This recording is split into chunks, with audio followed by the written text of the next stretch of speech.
Hello my dear students, welcome back to my class where every learning is enjoyable. और आज हम पढ़ेंगे Gauss law की fifth application और लास्ट एप्लीकेशन। वो है electric field intensity due to uniformly charged non conducting sphere. यानी इससे पहले हमने जो वो चार एप्लीकेशन अच्छे से पढ़ ली है, तो अब हम जो फाइनल लास्ट एप्लीकेशन है ये गॉस की, तो इसके बारे में हम स्टडी करेंगे। अच्छा, यहाँ पे आपको एक नई और चीज दिखने को मिलेगी, वो ये कि अभी तक आपने चार डेरिवेशन की थी, वहां पे आपने जो है वो दो तरह की डिस्ट्रीब्यूशन को पढ़ लिया था। यानी अगर मैं बात करूं लीनियर चार्ज डिस्ट्रीब्यूशन और सरफेस चार्ज डिस्ट्रीब्यूशन, तो ये आपने पढ़ लिया था ना। अब आएगा हमारे पास में वॉल्यूम चार्ज डिस्ट्रीब्यूशन। ठीक है, अगर वॉल्यूम चार्ज डिस्ट्रीब्यूशन आएगा तो यहाँ पे वॉल्यूम चार्ज डेंसिटी भी यूज होगी। आगे बात समझ में, क्योंकि वॉल्यूम चार्ज जो डिस्ट्रीब्यूशन है उसको डिफाइन हम कैसे करेंगे, वॉल्यूम चार्ज डेंसिटी की फॉर्म में करेंगे। और अगर नॉन कंडक्टिंग है तो मैंने ये भी बताया था कि अगर मतलब कंडक्टिंग और नॉन कंडक्टिंग बीच में सॉरी कंडक्टिंग और नॉन कंडक्टिंग के बीच में जो डिफरेंस था वो यही था कि जब हम दोनों ही बॉडी को अगर चार्ज करते हैं तो कंडक्टिंग जो बॉडी होती है, कंडक्टिंग जो स्फीयर था उस पर क्या होता था कि जो चार्ज है वो कहाँ जाता था, उसकी सरफेस पे आ जाता था। आगे बात समझे, उसकी वॉल्यूम में नहीं जाता था। बट अगर बात करें हम नॉन कंडक्टिंग स्फीयर की, तो जो हम जब हम इस बॉडी ये नॉन कंडक्टिंग बॉडी को जब हम चार्ज करते हैं तो चार्ज का आ जाता है इसकी पूरे ही वॉल्यूम के अंदर आ जाता है। क्लियर है? सेम वही इसमें भी क्या होंगे, तीन केस बनेंगे। हमें जो इलेक्ट्रिक फील्ड इंटेंसिटी कहाँ निकालनी है, एक तो इस सरफेस मतलब क्या बोलते हैं इस स्फीयर के जो है आउटसाइड, एक सरफेस पे, और तीसरा कहाँ पे, इस जो है वो स्फीयर के इनसाइड। क्लियर है? तो वन बाय वन जो है हम डिस्कस करेंगे। मैंने यहाँ पे लिखा consider a non conducting sphere of radius r। तो इसकी रेडियस का दे रखी है r दे रखी है, be uniformly charged with a charge q। तो चार्ज q से क्या किया गया है, जो चार्ज किया गया है। देन तो उसके बाद क्या होता है कि this charge gets uniformly distributed over the whole volume. ठीक है, तो यहाँ पे चार्ज जो कहाँ डिस्ट्रीब्यूट हुआ, उसके पूरे ही वॉल्यूम के अंदर जो है वो डिस्ट्रीब्यूट हुआ है। Now so the volume charge density क्या होगी, rho is equal to charge per unit volume. और वॉल्यूम आपको पता है स्फीयर का क्या होता है, 4/3 पाई आर क्यू। ठीक है, सो वही फर्स्ट में ले रहा हूं, फर्स्ट केस कि when point is outside the sphere. अब पॉइंट का आउटसाइड है, तो मैंने मान लिया कि यहाँ पर ये पॉइंट है। ठीक है, यहाँ पॉइंट है ये पी, इस पर मुझे क्या करनी है, इलेक्ट्रिक फील्ड इंटेंसिटी जो है वो पता करनी है। तो मैं क्या करूंगा, एक गॉसियन सरफेस बनाऊंगा, क्लोज गॉसियन सरफेस। अब ये पॉइंट यहाँ हो सकता है और इसकी डिस्टेंस जो है वो मैंने मान ली कितनी है, r डिस्टेंस पे है, ये r डिस्टेंस है इसकी। तो इतने डिस्टेंस पे पॉइंट यहाँ पे भी हो सकता है, यहाँ हो सकता है, यहाँ हो सकता है, तो कहीं पे भी हो सकता है ये पॉइंट। तो इसका मतलब एक क्लोज सरफेस क्या बनेगा, स्फीयर ही तो बनेगा। तो इसलिए जो है वो मैं यहाँ पे एक क्लोज सरफेस बना देता हूँ, स्फेरिकल गॉसियन सरफेस।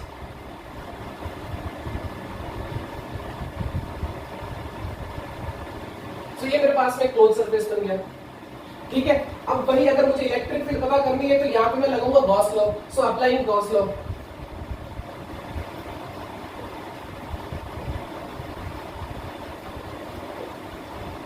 तो गॉस लॉ क्या था कि किसी क्लोज सरफेस से निकलने वाला flux integration of E dot D A is equal to क्या होता है, क्यू बाई एप्सिलॉन नॉट। ये होता है। सो अब बात करते हैं यहाँ पे इलेक्ट्रिक फील्ड की। इलेक्ट्रिक फील्ड पॉजिटिव चार्ज है तो कहीं पे भी ले लो, सभी जगह यूनिफॉर्म होगा बाहर की ओर। तो यहाँ पे इलेक्ट्रिक फील्ड की डायरेक्शन जो है वो ये है। अब मैंने क्या किया, इस स्फीयर पे एक स्मॉल एलिमेंट कट कर दिया जो क्या है, डीए है। अब बात करते हैं इस डीए की डायरेक्शन क्या होगी, वही जो सरफेस के जस्ट परपेंडिकुलर आउटसाइड। तो आउटसाइड ये इस तरफ, तो इसका मतलब ये किसकी डायरेक्शन है, डीए की डायरेक्शन है। तो एंगल कितना होगा इनके बीच में, 0 डिग्री। क्लियर है? तो यहाँ पे डॉट प्रोडक्ट में इसको बोलता हूँ, तो ये आएगा मेरे पास में E D A cos 0 is equal to Q upon epsilon naught. Clear है यहाँ तक? नाउ अब कॉस 0 की वैल्यू तो 1 होती है और ई सभी जगह क्या है, यूनिफॉर्म है, तो ई तो बाहर ले लो। इंटीग्रेशन किसका होगा, ओनली डीए का इंटीग्रेशन होगा, और वो होगा मेरे पास में is equal to Q by epsilon naught. अब डीए का इंटीग्रेशन क्या होगा, ए मतलब एरिया। एरिया किसका, इस गॉसियन सरफेस का। तो गॉसियन सरफेस कैसा है, स्फेरिकल, और स्फेयर का जो एरिया होता है वो क्या होता है, 4 पाई आर स्क्वायर। सो ये हो जाएगा मेरे पास में E multiply 4 pi R square is equal to Q by epsilon naught. इस 4 पाई को मैं नीचे शिफ्ट कर दूंगा, ये हो जाएगा मेरे पास में 1 अपॉन 4 पाई एप्सिलॉन नॉट, और ये हो जाएगा क्यू अपॉन आर स्क्वायर। और 1/4πε0 को क्या मैं k लिख सकता हूँ, तो ये हो जाएगा मेरे पास में KQ/r²। तो देखिए यहाँ जब हमने इससे पहले, यानी कि मैं अगर बात करूँ चार्ज कंडक्टिंग स्फीयर की बात करूँ, तो वहां पे भी फॉर्मूला कुछ इसी तरीके से निकल के आया था, वहां पे भी यही था E = KQ/r²। यहाँ पे भी अच्छे से बैठता ही। अगर मैं इस स्फीयर को लगभग 1 किलोमीटर या 2 किलोमीटर दूर से देखूं तो मुझे क्या एक पॉइंट चार्ज ही तो दिखेगा, और किसी पॉइंट चार्ज के कारण जो इलेक्ट्रिक फील्ड होता है वो क्या होता है, KQ/r² होता है। बट अगर आपको क्वेश्चन में अगर रो की फॉर्म में दे रखा है, अगर वॉल्यूम चार्ज डेंसिटी की फॉर्म में दे रखा है, तो देखिए ये फॉर्मूला क्या निकल के आता है। तो अगर मैं बात करूं यहाँ पे Q की, तो Q का जो Q की वैल्यू होगी वो क्या होगी, ये Q, इसको इस तरफ शिफ्ट कर दो तो हो जाएगा rho multiply 4/3πr³। So E = Q की जगह रखता हूं मैं rho into 4/3πr³ divided by 4πε0 into r²। Clear है? तो देखो ये 4π से तो ये 4π कट जाएगा, तो आपके पास में बच गया क्या, ρr³ divided by 3ε0 into r²। तो इसको मैं ऐसे लिख दूंगा E = ये हो जाएगा रो अपॉन, यहां से तो बच गया ये 3 नीचे आ जाएगा तो 3ε0, और ये हो जाएगा r³/r²। ये है मेरे पास में इलेक्ट्रिक फील्ड का फॉर्मूला। ये भी है, अगर आपको डायरेक्टली चार्ज की वैल्यू दे रखी है और अगर आपको डिस्टेंस दे रखी है तो आप ये फॉर्मूला लगा लो, और अगर आपको वॉल्यूम चार्ज डेंसिटी दे रखी है तो आप ये फॉर्मूला लगा लो। दोनों में से आप कोई भी लगा लो, लेकिन वो डिपेंड करेगा न्यूमेरिकल पे, या तो क्वेश्चन किस फॉर्म में दे रखा है। आगे बात समझ में? सो फर्स्ट केस आपका क्लियर हो चुका होगा। नाउ आगे बढ़ते हैं हम सेकंड केस पे। So when point is on the surface, इसके स्फीयर के, अगर ये पॉइंट यहाँ आ जाए तो इसका मतलब क्या, ये r और r दोनों इक्वल हो गए। बट यहाँ पे बात की थी हमारे पास में क्या था, r ग्रेटर देन r। तो देख लो आप, ये डिस्टेंस और ये डिस्टेंस, तो r बड़ा है यहाँ पे। सेकंड केस में r = r, मतलब ये पॉइंट कहाँ आ गया है, सरफेस पे आ गया है। तो फॉर्मूला में कोई दिक्कत नहीं आएगी, सिर्फ r की जगह क्या लिख देंगे हम, कैपिटल R लिख देंगे। तो फॉर्मूला मेरे पास हो जाएगा E = KQ/r²। ठीक है, इसको ले लेते हैं एक बार। तो देखो यहाँ पे मेरे पास में क्या था, यही तो था। देखो E = रो अपॉन 3ε0 और r³/r²। Now r = r, r की जगह r रखेंगे अब, तो देखो क्या आ जाएगा मेरे पास में, E = रो अपॉन 3ε0 r³/r²। सो ये दो बार कट जाएगा, ऊपर बच जाएगा मेरे पास में ρr/3ε0। सो E = ρr/3ε0। सो ये इलेक्ट्रिक फील्ड का फॉर्मूला है, कहां पे, on the surface of sphere, non conducting sphere. Clear है यहां तक? सो फटाफट इसका स्क्रीनशॉट लीजिए, फिर हम जो है वो आगे बढ़ते हैं। इसका केस थर्ड सबसे इंपॉर्टेंट है, काफी जनों को प्रॉब्लम होती है केस थर्ड के अंदर, कभी समझ में आता ही नहीं कि सर चार्ज कैसे लेना है, तो वो भी मैं आपको समझा दूंगा। सो फटाफट इसका स्क्रीनशॉट लीजिए, फिर हम जो है वो आगे बढ़ते हैं। सो चलिए स्टूडेंट्स, अब हम जो है वो हमारा थर्ड केस करते हैं इस एप्लीकेशन का। वो है कि when point is inside the sphere. अब पॉइंट कहाँ है, स्फीयर के अंदर है। पहले हमने बाहर डिस्कस कर दिया, सरफेस पे भी डिस्कस कर दिया, अब हम आ जाते हैं अंदर। तो मैंने क्या किया, इस सेंटर से r डिस्टेंस पे एक पॉइंट P सेलेक्ट किया, जिसमें मुझे क्या करनी है, इलेक्ट्रिक फील्ड इंटेंसिटी पता करनी है।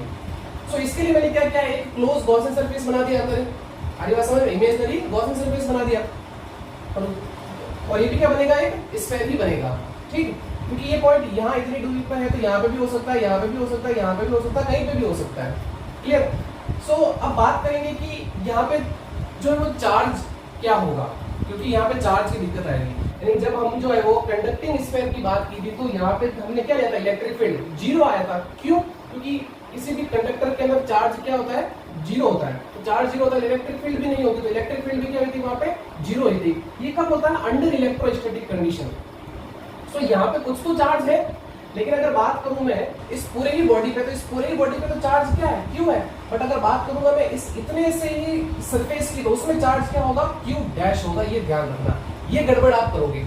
अगर आपने ये क्यू ले लिया तो आंसर आ जाएगा आपका गलत, क्योंकि आपको सिर्फ इतना सा चार्ज चाहिए जो इस गॉसियन सरफेस के अंदर आ रहा है। आगे बात समझ में? तो देखो, अगर बात करूं मैं इस टोटल अगर इस सरफेस से जाने वाले फ्लक्स की, तो फ्लक्स क्या होगा, applying Gauss law, applying Gauss law. तो देखो फ्लक्स क्या होगा, integration of E dot dA is equal to Q by epsilon naught, यही होगा। बट लेकिन हमें यहाँ पे क्यू नहीं चाहिए, अगर आपने क्यू ले लिया तो गलत हो जाएगा, बिकॉज हमें सिर्फ इतना सा चार्ज चाहिए, तो इसलिए मैं लूंगा यहाँ पे क्या, क्यू डैश। क्लियर। अब बात करते हैं कि क्यू डैश की वैल्यू क्या होगी। तो अगर बात करूं मैं इन गॉसियन सरफेस, तो देखो जो आपके पास में वॉल्यूम चार्ज डेंसिटी होगी, बिकॉज इसकी भी तो कुछ ना कुछ वॉल्यूम चार्ज डेंसिटी होगी, तो वो क्या होगा, rho is equal to Q dash upon V, small V ले लेता हूं। आगे बात समझ में। तो क्यू डैश मुझे चाहिए, इसको इधर शिफ्ट कर देता हूं, तो मेरे पास में क्यू डैश आ जाएगा रो इंटू वी। क्लियर। और हमें जानते हैं कि रो क्या होता है, क्यू बाई कैपिटल वी, ये ध्यान रखना। और ये क्या मेरे पास में, स्मॉल वी। क्लियर।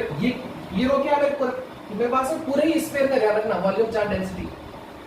सो अगर मैं अब क्यू डैश की बात करूं तो देखो Q dash is equal to, Q की जगह तो मेरे पास में क्या आ जाएगा, ये तो क्यू को तो मैं क्यू रहने दूं। अब बात करूं कैपिटल वी, तो कैपिटल वी क्या है, इस पूरे ही स्फीयर का volume, so 4/3 pi R Q.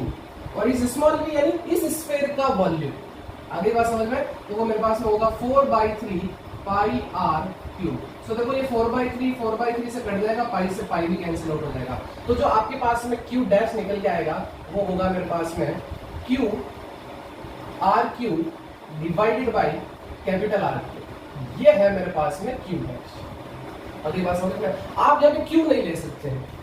आगे बात समझ में, यहाँ पूरा चार्ज को क्यू मत लेना, क्योंकि हमें सिर्फ इतना सा चार्ज चाहिए, इसके अलावा कुछ नहीं चाहिए।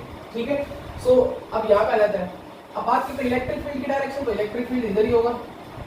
यहाँ पे छोटा सा एलिमेंट कट कर देता हूँ, डीए, उसकी डायरेक्शन भी क्या होगी, इस तरफ होगी। सो डीए की डायरेक्शन भी यही है। सो थीटा कितना होगा इनके बीच में, 0 डिग्री। क्लियर। आगे बढ़ते हैं। सो ये हो जाएगा मेरे पास में ई डी ए कॉस 0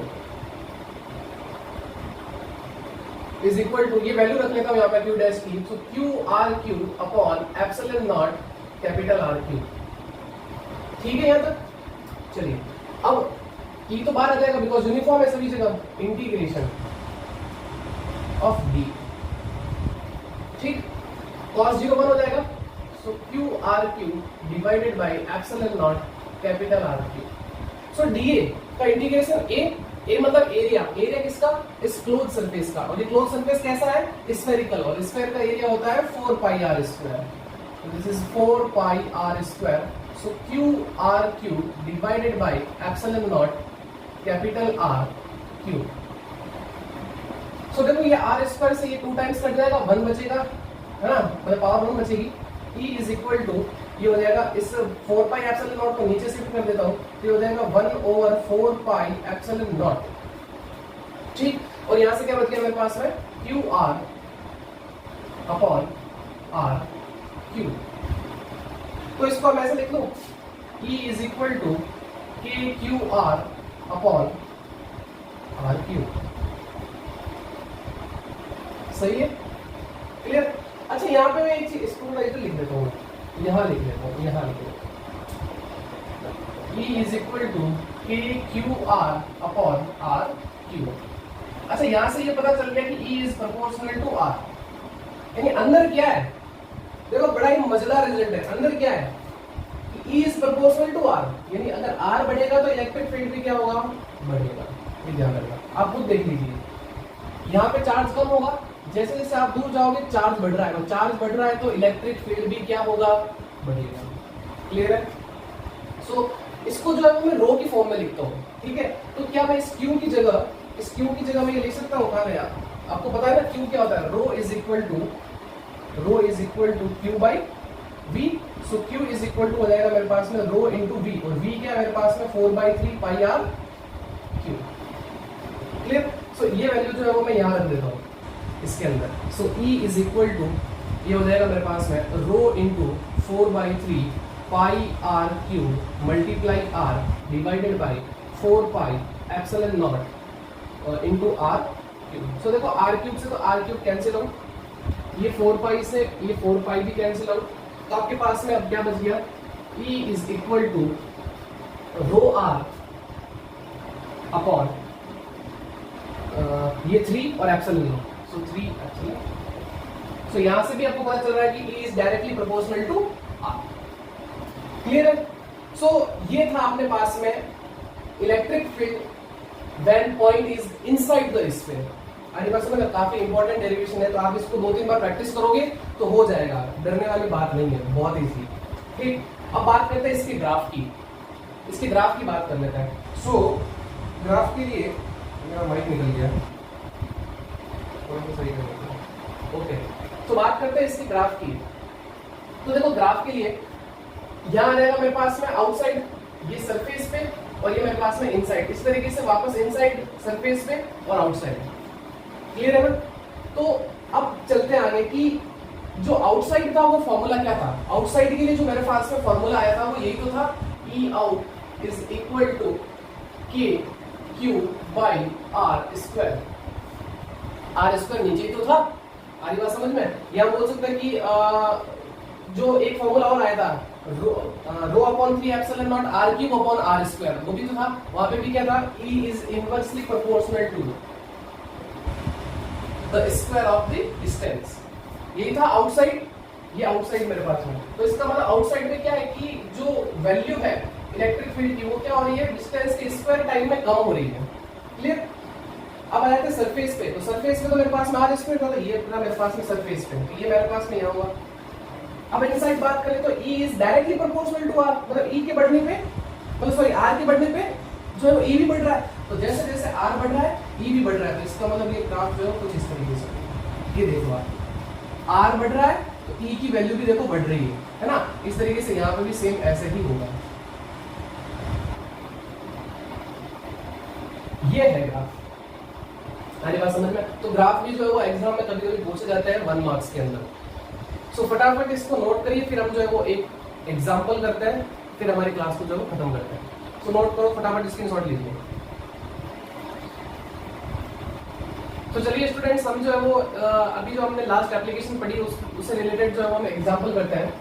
तो देखिए क्या है कि अ चार्ज ऑफ 0.5 माइक्रोकूलम, तो इसका मतलब आपको जो है वो चार्ज की वैल्यू दे रखी है। तो मैं चार्ज लिख देता हूँ, गिवन क्या है। तो मेरे पास में Q दे रखा है, वो दे रखा है 0.5 माइक्रोकूलम। तो माइक्रोकूलम को चेंज कर देता हूँ मैं 10⁻⁻⁶ कूलम में। ठीक है, और फिर उसने बोला uniformly distributed on a non conducting sphere. Non conducting sphere दे रखा आपको क्वेश्चन में, ऑफ रेडियस 10 सेंटीमीटर। तो R की वैल्यू भी आपको दे दी कितनी, 10 सेंटीमीटर। इसको मैं चेंज कर देता हूँ 10 × 10⁻⁻2 मीटर। ठीक, अब calculate the electric field intensity at. अब आपको यहाँ पे 4 क्वेश्चन दे रखे हैं, एक तो सेंटर पे निकालनी है, एक निकालनी है आपको 8 centimetre distance from the centre, एक 10 सेंटीमीटर और एक 20 सेंटीमीटर पे। तो आपको जो इलेक्ट्रिक फील्ड इंटेंसिटी पता करनी है। तो सबसे पहले हम बात करते हैं कि जो स्फीयर दे रखा है आपको नॉन कंडक्टिंग स्फीयर, ये जो आपको नॉन कंडक्टिंग स्फीयर दे रखा है, इसकी रेडियस आपको कितनी दे रखी है, वो दे रखी है आपको 10 सेंटीमीटर। अब पहला क्वेश्चन पूछा है आपको फर्स्ट है कि कहाँ पे सेंटर पे निकालना है। तो सेंटर पे तो इलेक्ट्रिक फील्ड क्या आ जाएगा, सीधा ही 0। Clear? Because R equal to क्यों, R इक्वल टू कितना, 0। ठीक है, तो सेकंड आ जाते हैं अपन लोग। सेकंड, तो सेकंड के लिए देखो आपको क्या दे रखा है, 8 सेंटीमीटर। तो 8 सेंटीमीटर कहाँ आएगा, यहाँ कहीं मान लो यही तो आएगा।